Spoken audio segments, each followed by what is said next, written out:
When you start doing evil, it's like a slippery slope.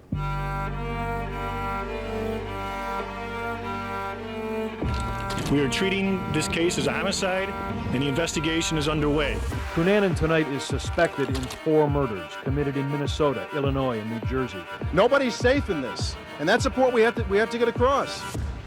He took a hammer to a guy's head, and then he shot the next guy, stole their vehicle, and he came to Chicago, and then tied Miglin's feet and slit his throat with a saw. I mean, that's bizarre.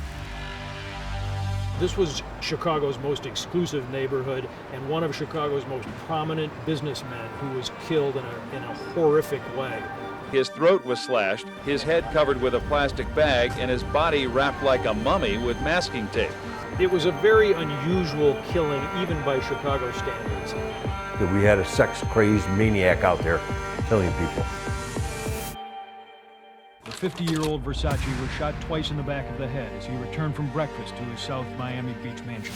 Elton John, who said he loved Versace's flamboyant clothing, was comforted by Diana and a friend when he broke down during the service. No one really, I think, could believe it actually happened. He's just, you know, he's a very special person. Yeah, I mean, he just went up to Versace and shot him in the back of the head. I mean, that's just ruthless. He could have targeted Versace as a symbolic target. This man represented a great deal of success and fortune and all the things that Cunanan seemed to be enamored with.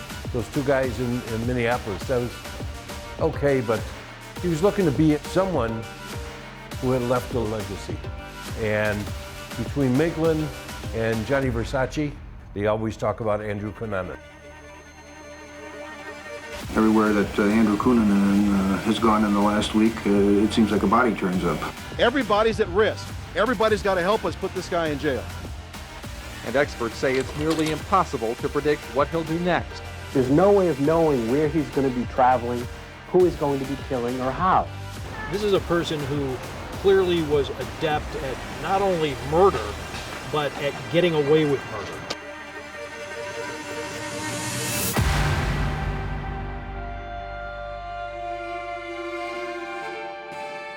First and foremost, Andrew Cunanan was a spree killer. That's how he will be remembered in history. What got Andrew Cunanan to the point of being a spree killer is that he was a narcissist. From day one on the social radar in Southern California, he thought he was somebody. He wanted other people to know that he was somebody, and he put himself in situations in Southern California and around the world, primarily in gay social settings, where he tried to be somebody. And he met people along the way who were much richer than him. The victim, Jeffrey Trail, a friend from San Diego. He'd moved to Minneapolis and was lured to this apartment by Cunanan, who was staying here with a former male lover. Cunanan went there in the first place. He told friends in Southern California before he left because of some unfinished business, which in hindsight would seem to be settling a score or 2.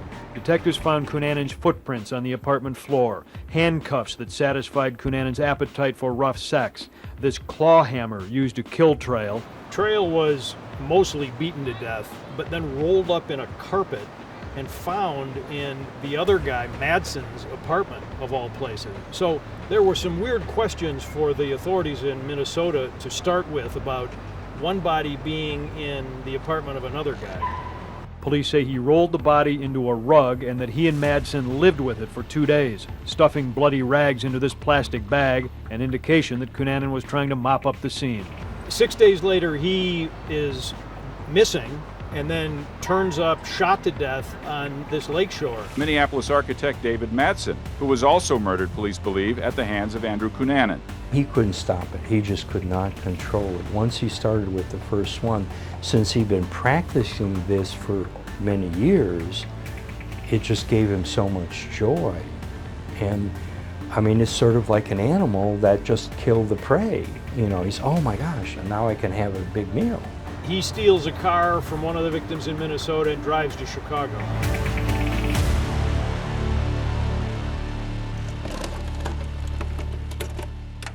He appeared in front of us facing sideways, not facing us, and asked, "Where's the Gold Coast?" And he was referring to a booklet or guidebook. And I said, well, what do you mean? This is all the Gold Coast. Are you looking for the mansions or the fancy houses? And he said, yeah, the Gold Coast. This is where a few days later he ends up taking up brief residence in the home of Lee Miglin and murdering him. I think that, you know, walking around here and everything around here should be safe. That's why you pay the money to live here. It was clearly the high-end section of Chicago. This is where the beautiful people and the rich and famous lived, especially on the Gold Coast. And so for Cunanan to show up here and ask directions to, quote, the Gold Coast, might have seemed out of place, except that he was used to running in those circles. Don't forget, he had a knack for ingratiating himself to primarily rich men. We are treating this case as a homicide, and the investigation is underway. Look at the damage Cunanan did to Mr. Miglin. Wrapping his head in tape. Left the nostrils open. I want you to breathe. I want you to feel what I'm doing to you. And he tortured him. I mean, looking at he wrapped his feet in an electrical cord, but he wrapped them 8 times. That's like wrapping a present. We call it that ritual. He staged this whole thing. And I'm sure what he did was some of the early stab wounds were just to get his reaction. I'm pissed, and I'm gonna take it out on you. And I'm gonna show you what I can do. And he'll start, you know, a couple little stab wounds and stuff like that. He couldn't scream, but he was still alive. That's why he left the nostrils open so he can breathe. Miglin had been savaged by Cunanan. Even though there was no indication of any sexual violation, he was beaten, some would say tortured. There were some puncture wounds, and then his face was wrapped like a mummy with eye and nose holes. And that's how he was found, under that car. What struck me is the rage that was used by Cunanan in killing Mr. Miglin. And then Cunanan made himself right at home after killing Miglin. The body probably still in the house. 30 bruises or contusions of the face. That's just beating someone. I mean, talk about anger. No wonder he spent the night there. He was too tired. He couldn't go anywhere. I mean, he really did. He totally exhausted himself. At the end, he uses the bags of cement. He broke every single rib from Mr. Miglin. Every single rib was broken. There is said to be evidence the killer spent the night in the couple's 3-story Gold Coast home. Cunanan, it would seem, makes himself at home. It appeared to be the rich look in Lee Miglin circles at the time. It was kind of classic late 80s, early 90s decor, at least on the Gold Coast of Chicago. Very expensive, the result of a very lucrative business that he and his wife were in. He was married to cosmetic mogul Marilyn Miglin. His wife owns a highly successful Oak Street cosmetics and beauty company. Lee Miglin's wife might well have been more famous than he was, at least to the public. She owned a very prominent cosmetic company, Marilyn Miglin. She was known on television around the world because she was on the Home Shopping Network. Marilyn Miglin was out of town for the weekend and doesn't come home until Sunday. It was almost as if Cunanan had checked into a 5-star hotel. He sleeps in his bed. He makes a meal in the kitchen for himself. Most notably a ham sandwich that he carved, some of it still left behind.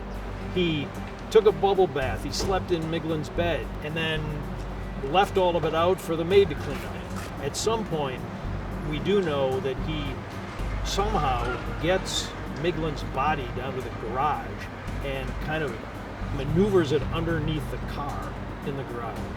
And that's where he leaves it. Not a great hiding place. It wasn't really well concealed. They were dealing with a psycho. I mean, that's all that they could figure here, is that this was like a scene out of a movie, and the guy who was behind it is also on the run. Cunanan has a significant head start on law enforcement.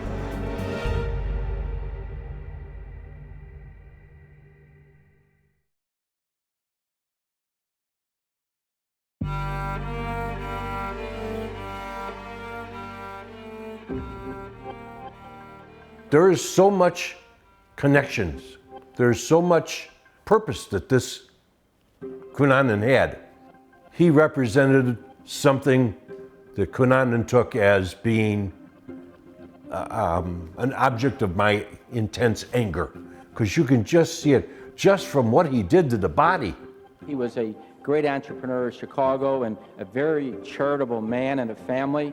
I mean, it's a very, very sad time to see what has taken place. The circumstances surrounding his death immediately caught the attention not only of Chicago police, but this became what's known in Chicago as a heater case. All the Chicago police pulled out all stops. The mayor's office was intent on seeing a quick solution to this. They wanted the person responsible for this arrested because there was a lot of heat on the police department to solve it. Biggest heater case that I can remember in a long, long time. I mean, when you see the mayor's wife sends flowers, the governor's wife is at the funeral, they got a call from the cardinal's office. That's, you know, we have heater cases and then there's red hot mamas, and this was a red hot mama. So this car that he had stolen in Minnesota and driven to Chicago is parked illegally, getting parking tickets. People are passing it day and night, and the police presumably have also seen it a number of times. And finally, it dawns on some smart officer that maybe this should be checked out. And so that's when they realized that not only was this the killer's car, but it was owned by one of the victims in Minnesota. He wanted to make sure he got credit. He leaves the Jeep right around the corner. He leaves the Jeep and he takes Miglin's car. Why? Because you're going to follow him. And he's hoping you stupid coppers aren't that so stupid that you will be able to follow me. He wants credit for these. He wants credit. He gets the two in Minneapolis. He gets Miglin. At that time in law enforcement history, it was much easier to disappear than it is today. And this kid had a way of blending in. He wore wigs, he changed his appearance, he dyed his hair color, he dressed down, he dressed up, he knew his way through a lot of different social and economic circles. And so it wasn't as if he stood out in any one place that he went. Cunanan's ability to change his looks and adapt to his surroundings make things more difficult. He was a prolific liar, and he would change his appearance. And these people are very bright, and they're very deceptive. They don't want to be found. They love living in this fantasy world where they can act out all these kinky things and these violent fantasies, and they want to continue to do that because it's rewarding. He ended up in the New Jersey area of Philadelphia. And unfortunately for a caretaker at a cemetery, he needed another vehicle. Cunanan had Miglin's car radio on, and he heard in the radio that the police were closing in on the technology they had in the Lexus at the time. So he knew he had to get rid of that car. Cunanan confronted Mr. Reese up here in the parking lot of the Federal Cemetery, then forced him down the stairs into the basement. This is where Mr. Reese was found shot to death. William Reese was collateral damage for Andrew Cunanan, unfortunately. Cunanan needed a different vehicle. The graveyard worker had it, and he was murdered so he couldn't identify him. How desperate can he be, considering that he's gotten away with this from coast to coast for a month, 3 weeks? Well, the desperation would come from the fact that he knows the Federal Bureau of Investigation and local law enforcement jurisdictions are after him. This was an incredibly widespread law enforcement operation at various levels of the criminal justice system. It wasn't just the FBI. It was local police from San Diego to Minnesota to Chicago to New York City to Philadelphia to this small town in New Jersey, and then, of course, most notoriously in South Beach, Miami.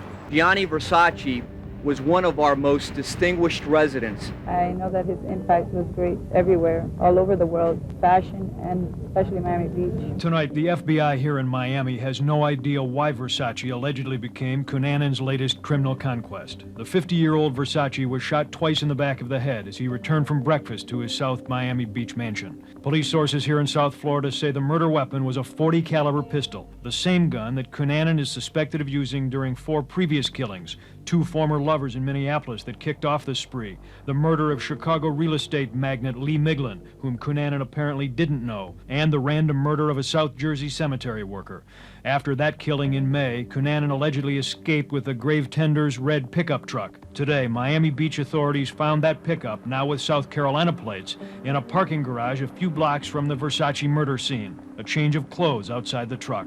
We have a number of articles of evidence that tie Mr. Cunanan to that crime. The gunshots were fired, and Versace goes to the pavement, and Cunanan runs. And from that point on, all hell breaks loose in South Beach. Dark shorts, white cap, and wearing a backpack, shot the victim and walked away. Versace wasn't just a big deal, he was a living icon in the fashion world. And so for him to be murdered in the way he was murdered, where he was murdered, how he was murdered, it really struck a nerve with a lot of people. It's very scary, but he's basically targeting very rich people, and he knows how to get into their homes right here. We're out there, and if you're out there, we know who you are, so we will find you. I want to know what his hair looks like now. I do too. What does he do? Hide in plain sight. There was a full court press on in that part of the country, flooded with federal agents and local law enforcement. We've received over 100 phone calls. We hope that he's still within the state of Florida. We hope, but that's not a fact right now.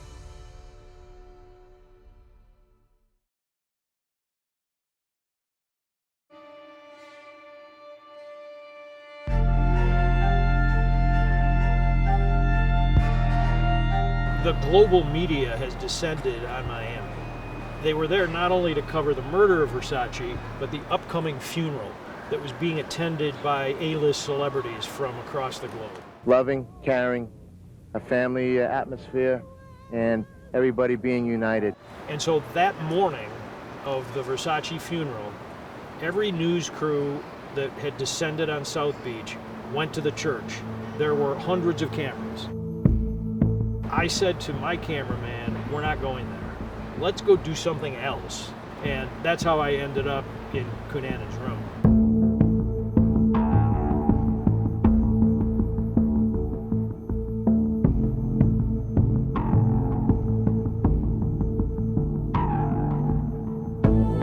This was a budget hotel, 50 years old.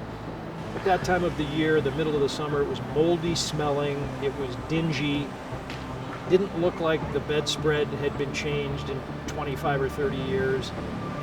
And so it wasn't a great room to live in. I walked in the front door and I said, I'd like to see the room where Cunanan stayed.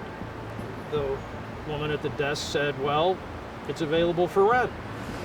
The FBI has given us clearance to rent it again. And as I'm getting the key for that room, she said, do you want to rent the other room he stayed in?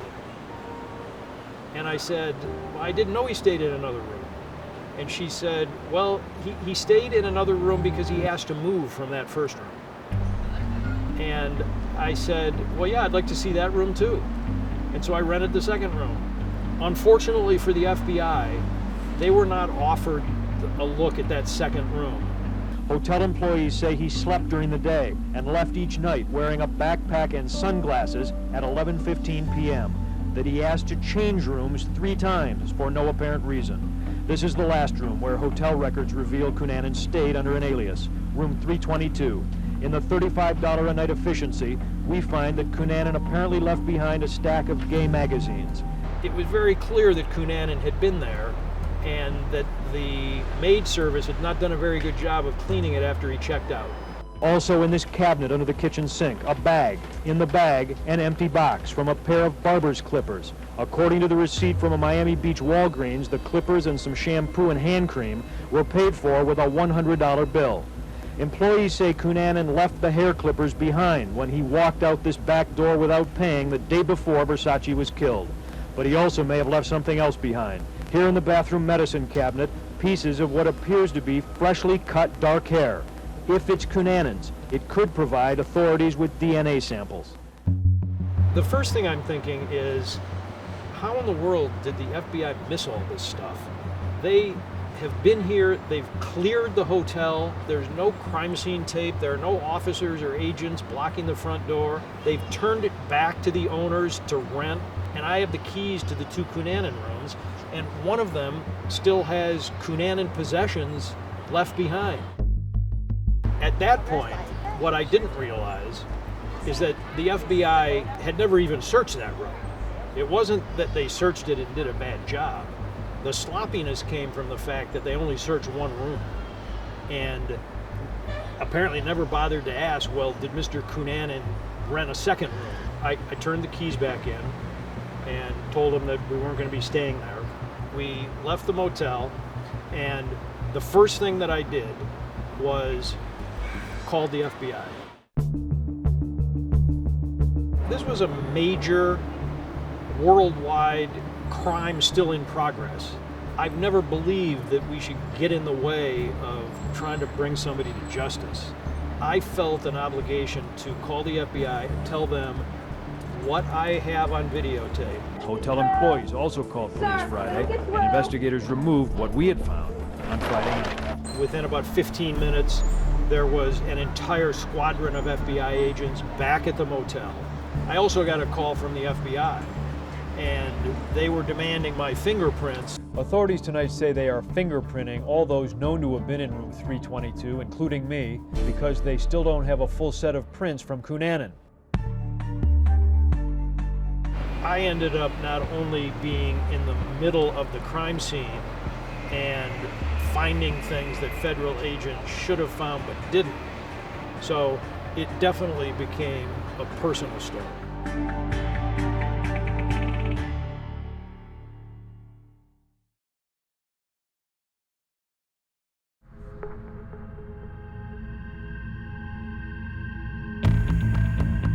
The reign of terror brought upon us by Andrew Cunanan is over. Our preliminary investigation has revealed that the thumbprint matches that of Philip Andrew Cunanan. The caretaker walked in on Cunanan, who was an apparent stowaway on this houseboat. He was a stowaway on a houseboat, managed to figure out a place that was empty in the harbor and basically just took up residence there, as he did in Miglin's place for a while. When he apparently realized that they were onto him and were closing in on him, he shot himself in the head, and that was the end of it. Versace was that was the ending. That was the coup de grace. He was waiting to die then, after that. There was an unprecedented level of pressure put on this man by law enforcement, by media exposure, by the general public looking for him. I think he was a desperate person. I think he was in a situation where it would be very, very difficult for him to move about. At 6:30 a.m. this morning, the body of Andrew Cunanan was removed from the scene. The medical examiner has confirmed that he has died of a self-inflicted gunshot wound to the head. And that's exactly what Andrew was. He was a ruthless savage. And thank goodness for us that he just did himself in. I think he was aware that everybody was looking for him. Everybody had his face, everybody had his picture. All across the nation, our citizens can stand down and breathe a sigh of relief. Cunanan took a lot of these stories and secrets to the grave with him, and so did his victims. Whenever anybody talks about Lee Miglin now, they talk about Andrew Cunanan. And when they talk about Gianni Versace, they talk about Andrew Cunanan. Andrew Cunanan knew that. That was his legacy. Cunanan absolutely wanted to be famous. Andrew Cunanan wanted to be remembered for something. Unfortunately, he took a number of people down with him in order to achieve that.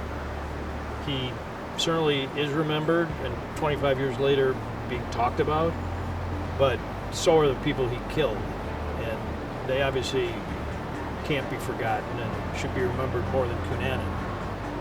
But it would certainly seem that he, you know, in his narcissistic ways, he wanted people to remember the name Andrew Cunanan. He just wanted to be famous.